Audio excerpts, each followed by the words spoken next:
केंद्र में लगातार तीसरी बार एनडीए की सरकार आई है। 2014, 2019 और अब 2024।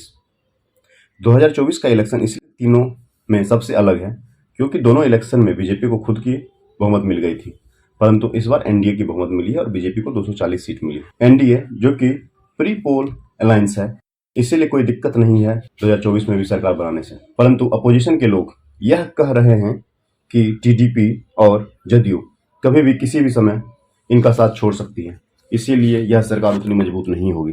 जो लोग यह कह रहे हैं कि एनडीए की यह सरकार 5 साल तक नहीं चलेगी और टीडीपी और जदयू कभी भी किसी भी समय साथ छोड़ सकती है, तो उनके लिए मैं बता दूं कि बैकग्राउंड में टीडीपी और जदयू पूरी तरह से बीजेपी के साथ हैं।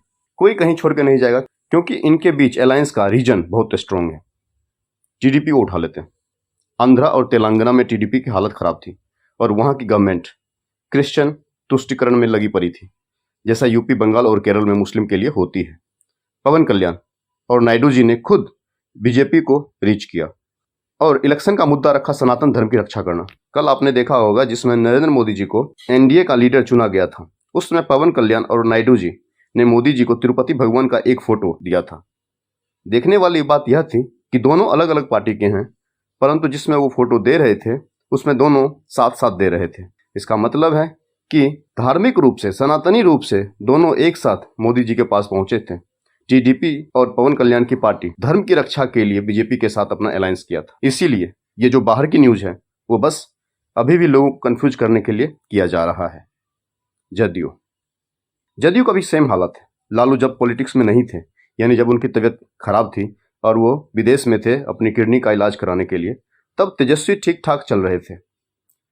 जदयू की सरकार बिहार में बनी हुई थी राजद के सपोर्ट से, परंतु उसके बाद लालू जी ठीक होकर आए तो वो धीरे धीरे नीतीश कुमार के ऊपर हावी होने लगे और वो जल्द से जल्द अपने बेटा को बिहार के मुख्यमंत्री पद पर देखना चाहते थे।